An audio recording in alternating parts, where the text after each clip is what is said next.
The left have finally done the one thing that they've wanted to do for years and years. Shut down Christians.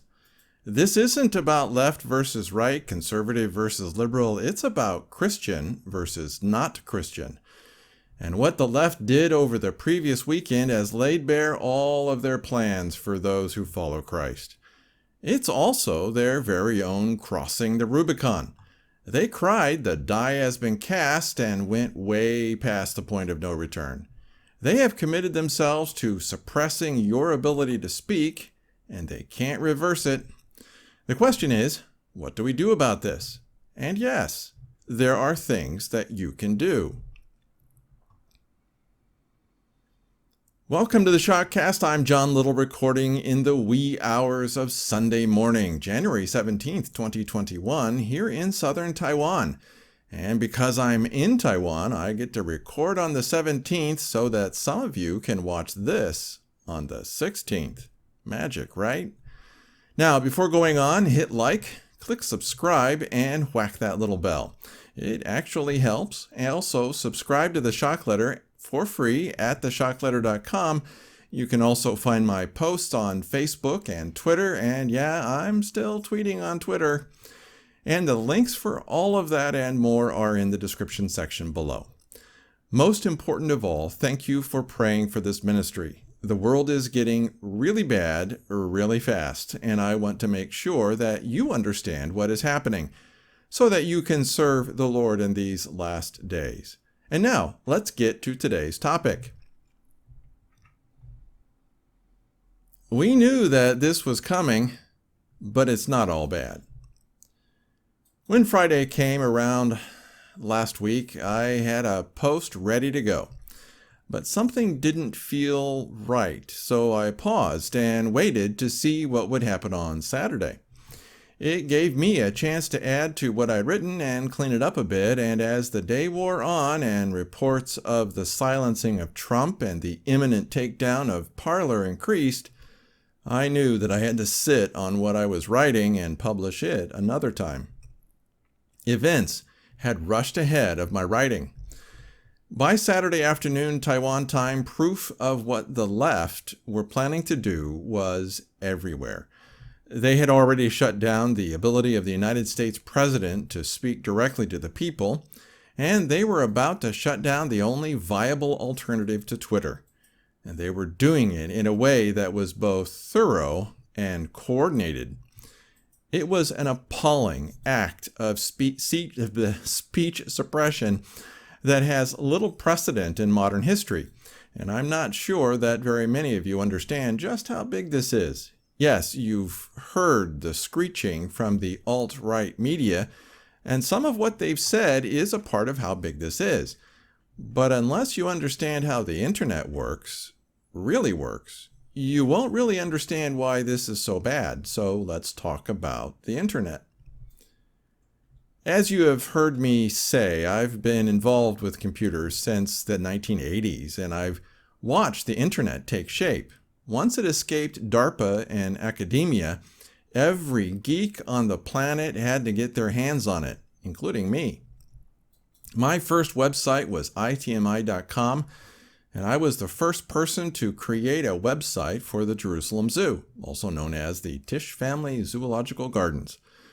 I was trying to wiggle my way into a career as a web designer in Jerusalem when God pushed me in a completely different direction, technical writing. I could write and understand computer code, and applying my skills to creating computer manuals paid better than web design. More importantly, it allowed me to get a work visa so that I could live in Israel, and living in Israel was more important to me than being paid well. That didn't keep me from doing websites, and for around 25 years, I've registered lots of domain names, ordered lots of web hosting services, and had a lot of IP addresses. But I've always tried to stay away from the technology details of the internet. To me, the most important thing was truth and getting it into the hands of those who needed it the most, Christians.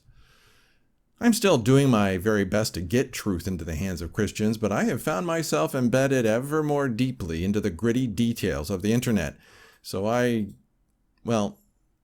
I don't like spending so much time installing and managing servers, but it has opened my eyes to the who and the what that is running most of the internet and why.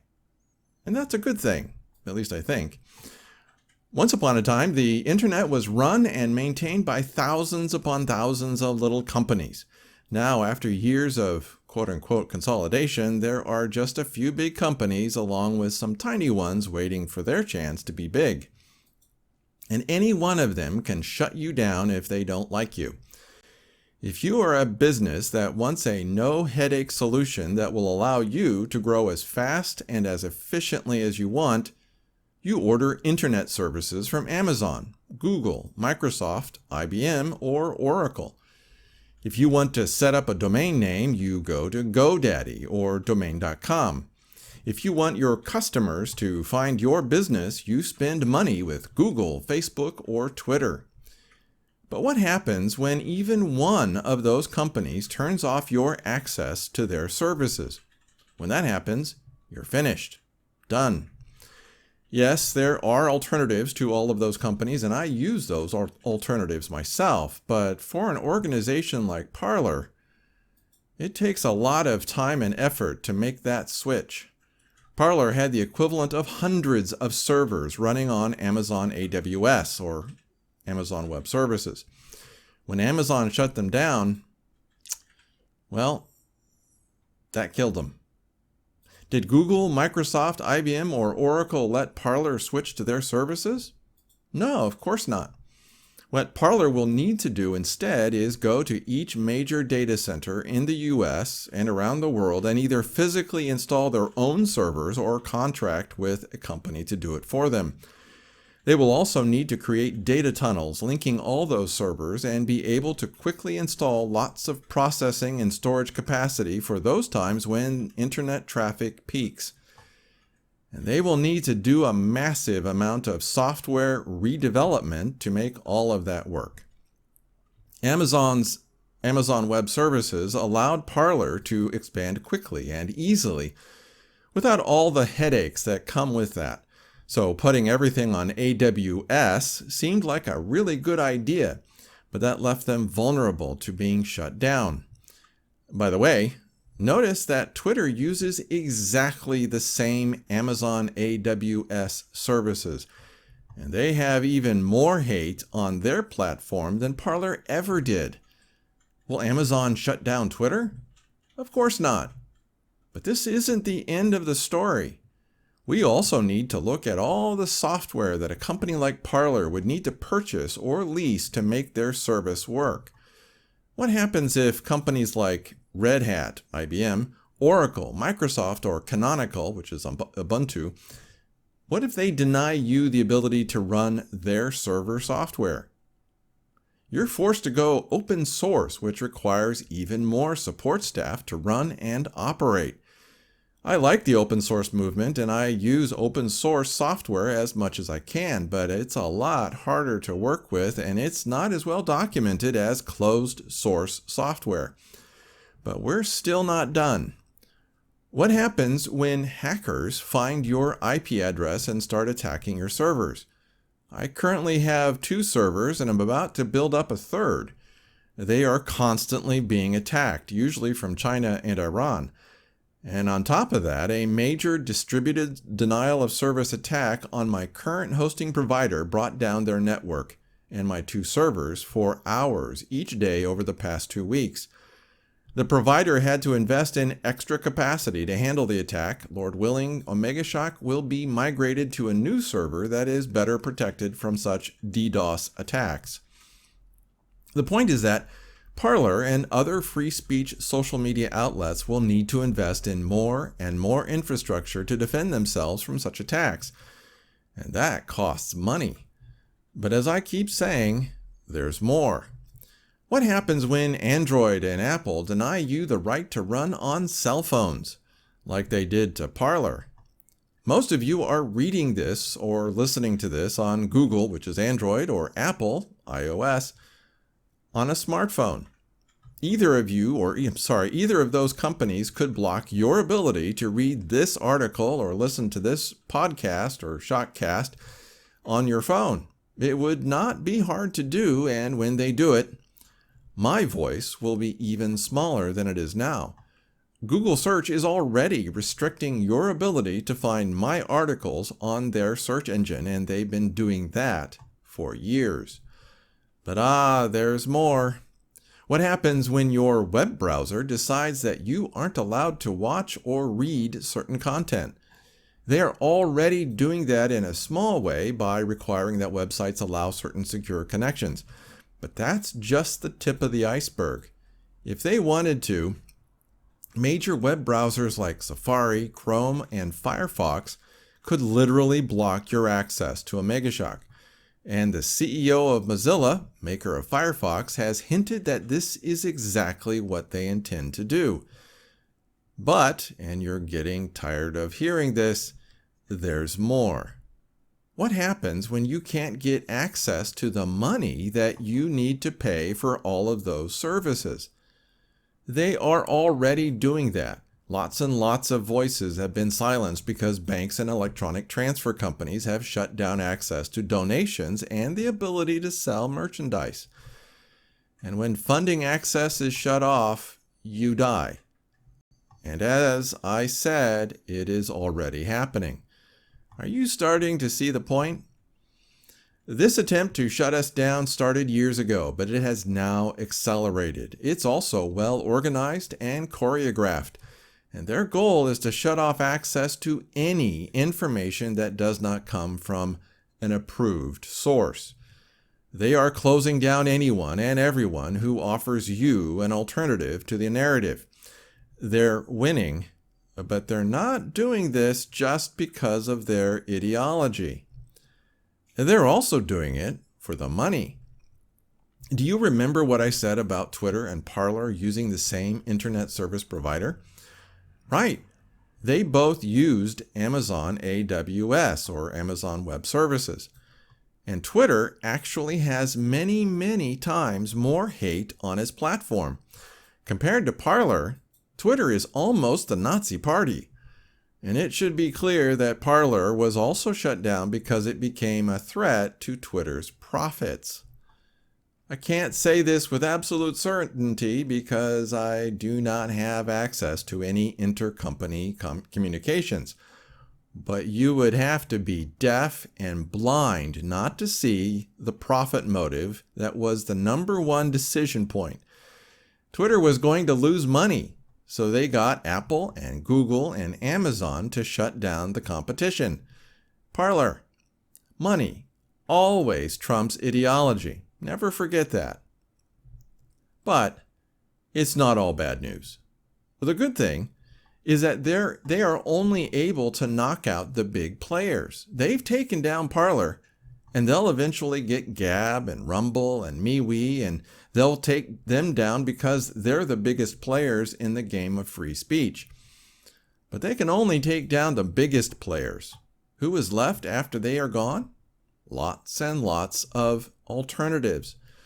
This is the gigantic mistake that the left has made. Taking down the free speech platforms doesn't get rid of the people who hold those views, the views that the elites don't like.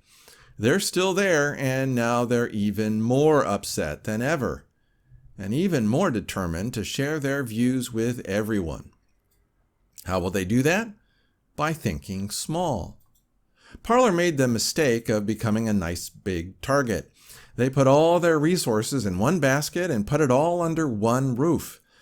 It was easier and cheaper. It was a good business decision, and no one thought that Amazon would ever do what they did, or the other big tech companies. Parler went big and got shot down. They will come back to life with more operating expenses, but that was only round one. They will get shot down again. All that the enemy of free speech needs to do is find the IP address of each server and attack it, even block it.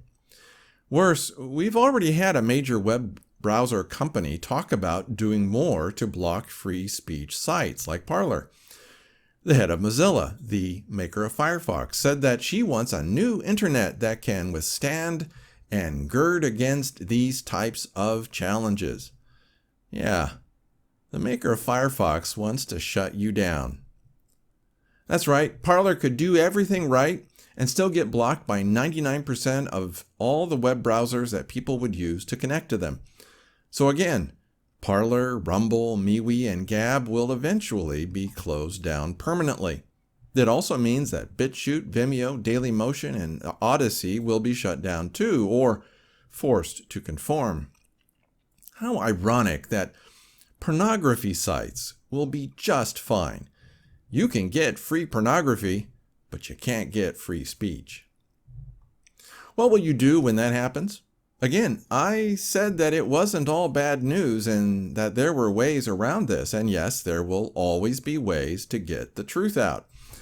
Omega Shock is one of those ways, but there are a lot others.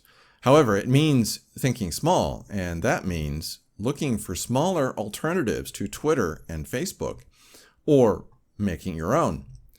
The question is, what are those alternatives, and do any of you know how to make your own social media site? Omega Shock has been a kinda sorta alternative since 2011. I'm pretty small and few notice what I'm doing. I also know how to operate on a shoestring budget. But my time and effort and the services that I use still cost money. And people like me will have the same problem. Time, effort, and services aren't free and never will be. Just remember that we can still keep going, even as the darkness closes in on us. It will take ever increasing time, effort, and money to get the job done, but I know that we can do it because we Christians have been doing this for 2,000 years. Satan always goes big, and God always beats Satan by going small. Seriously, the church was built on scattered, small groups that were led by the Holy Spirit. For thousands of years, lots of tiny groups defeated the biggest organizations that Satan could throw at them. Satan failed every single time, and he's going to fail this time. But it means using God's strategy and not the strategy of Satan. Satan wants you to think big so that he can knock you down. God wants you to do the opposite and has always wanted you to do the opposite. But our church leaders were seduced by big church concepts. They were beguiled by big publishers, big seminaries, big bank accounts, and big applause. They loved it all, and Satan captured them, and now it's time to return to God's way of doing things. God's way is small. God's way is shoestring budgets and almost empty bank accounts. God's way is humble and inelegant. God's way is tiny groups led by the Spirit who love each other and stand with each other. God's way is even the way of suffering and poverty. And if we don't voluntarily choose God's way, He will choose it for us. Here's my own example of how being small helps. It's in this little video I posted titled Ivermectin, the one drug that you need for the China virus. YouTube is taking down every video that is talking about ivermectin as an aid against the China virus. But they seem to have a hard time finding these videos if they're on a channel that is small, or if the number of watchers is small. I'm getting away with publishing that video because I'm a little person. Really, I'm a little person, literally. So, don't feel intimidated by the fact that your voice is small. Being small is a benefit because they have a harder time stopping you from spreading the truth. Little is good. I really know that. So, to help you get started, let me ask a few questions. Does your church have technical people that can set up servers and software to help church members talk to each other and talk to other churches? Does your church have the extra server space to run self-hosted alternatives to Facebook and Twitter? Do you have people in your church that are willing to help maintain a website? Would you like to learn how to do that yourself? Are you willing to teach what you know? Are you willing to organize and support small group Bible studies? Are you willing to read your Bible every day, cover to cover, over and over? Are you willing to live with less so that God can use you to do more? Big churches and big organizations are going to be knocked down by Satan. You will be knocked down with them if you don't start preparing for that. And now is the time to start, not tomorrow. So, there are some things that you can do to help push back against the darkness, to get the truth out. You might get shut down on Twitter or Parler or Facebook, etc., but that doesn't need to stop you. There are still things that you can do to help. But before reading on, there's one thing that you must do right now. Ask God for direction.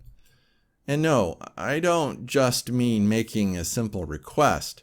I mean casting yourself before God and offering your life and whatever He wants to do with it to Him. You should have done that already, but if you haven't, do that now. And you had better mean it with all of your heart. I'm deadly serious. You won't make it if you are half-hearted. Now, where was I? Ah, yeah. Things that you can do. Let's start with getting a website. Because of rising dishonesty from companies offering internet services, it has been harder and harder to find organizations that are honest or competent. And finding one that isn't morally awful is even harder. As a case in point, I have learned the hard way to avoid GoDaddy and EIG, like the plague. You know who GoDaddy is. Your church probably registered their domain with them, but they are morally awful. That is a company that has marketed their product using pornography. They also have no problem with shutting you down if they get pressure from anyone on the left. They are pro-left and anti-Christian. My alternative to GoDaddy is Namecheap. I recommend using their domain registration services, and they have reasonably good customer support. Their knowledge base is also pretty good, but do not use their web hosting. Never host your website with the company that registered your domain. Keep them separate, always. Second, stay away from one of the most dishonest web hosting companies on the planet, EIG, or Endurance International Group. You probably have never heard of them because they are careful to never leave a trace of their ownership in the hosting companies that they've bought. I have a list of EIG companies in my original article, but you can find even more in an article titled, "What is EIG? Who are they? Full list plus alternatives." And you can see that on visualoak.com. What is EIG? Again, the link is in the description below. Unfortunately, that website can only list the known EIG companies. EIG is gobbling up more and more web hosts and ISPs all the time. However, there are some companies that we know are not EIG, at least not yet. Here are a few of them that seem pretty good. Kinsta, SiteGround, Green Geeks, Cloudways, DreamHost, InMotion Hosting, LiquidWeb, WP Engine, Rocket.net. If I were starting over, I would use one of those, but I've gotten to the point where I need something more powerful, like a VPS or a virtual private server. Eventually, I'll probably need a dedicated server, but I'm doing my best to avoid that. If you are just starting out, you will want to stay away from getting a VPS or even a dedicated server. Start with a basic web hosting account that offers cPanel. Once you hit the limits of what such accounts can give you, check out some of the little companies that lurk in places like lowendtalk.com. Again, the link is in the description below. Just be careful on that site. Steep discounts are a bad sign. The hosting provider that I am using right now, BuyVM, never offers them, ever. This was one of the reasons why I went with them. Most people don't know that web hosting providers oversell their services. They'll claim that you're getting 50 gigabytes of space and lots of processing power when you are getting a fraction of the space and just a tiny slice of the processor. and I am sick of such deceptive marketing. Oh, and ratings. Almost all the ratings for web hosting providers are a lie. I estimate that about 95% or more of all web host reviews are fake. Never trust a review written by someone who earns their living by selling the product that they are reviewing. And sometimes it's hard to tell if that is happening. If you are just starting out, you might think that you need some hand-holding, and you might be right. But you will do better to have a willingness to learn and even to fall flat on your face and bounce back. Do not get started down this road if you aren't willing to do the hard work that it takes to earn new skills. You will need to get books from your library or off of Amazon. You will need to watch YouTube videos. You will need to do some serious research online, and you will need to wade through a lot of dishonest and badly written material. Keep working hard. Keep learning, you'll get there. Then there are newsletter services. I started out with MailChimp, and they're pretty good for the newbie, but they get expensive really quick. Also, I have a sneaky suspicion that they like to add fake subscribers to boost their subscriber base so that they can charge you more money. I don't have proof of that, but circumstantial evidence indicates that this is what they did to me as my subscriber base took off. It's funny that the number of new subscribers to the shock letter rapidly shrank when I moved away from MailChimp and went to a self-hosted newsletter application. Yeah, I was really amused. I use DataMail, and it is the best of the self-hosted newsletter applications. But a self-hosted newsletter comes with its own headaches. You will need to learn how to push back against web hosting providers, spam lists, and spam bots. You will also need to work hard to make sure that email providers will accept your newsletter. It can be a real pain in the back.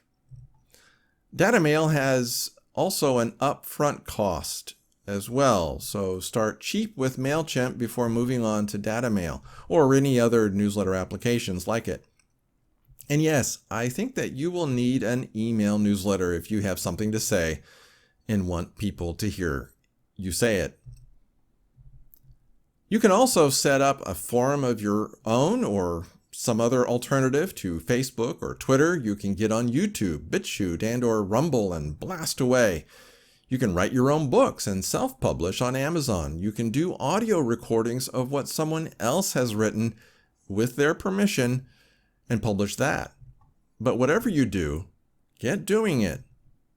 And while you are doing it, make sure that you are always trying to increase the quality of what you are doing. Seriously, continuous improvement is vital. I will see what I can do to offer more precise guidance in the future. Maybe I'll set up a second channel that offers some of what I've learned over the years. Having said that, there are lots and lots of people with more technical ability than myself, and I will try to point you to as many of those people as possible. I'm also thinking of setting up a forum or discussion group that won't require as much of my own input. I've had to carefully moderate the comment section of Omega Shock, and I don't like doing that. It stifles discussion and hurts the free exchange of ideas and knowledge. So if you would like to participate in a discussion group, let me know. I'll get it set up. Alternatively, let me know what discussion groups you already participate in. I would be happy to point Omega Shock readers and viewers in that direction instead. Okay, I think that this is enough damage for now. See you all next time. That's it for this Shockcast. Again, hit like, click subscribe, and whack that little bell. And please share this video or the MP3 below. After you have done all that, leave a comment. I like seeing what you have to say about what was said here. Your input is welcome. Then help keep Omega Shock and the Shockcast alive. There's a link below that can help you do that. I am truly grateful for all of you who have helped this ministry continue. I could not do this without you. May God bless you for your generosity. And also subscribe to the Shock Letter at theshockletter.com and read my books for free. when Jacob returns and Ezekiel's fire. You do not want to get caught by what is coming.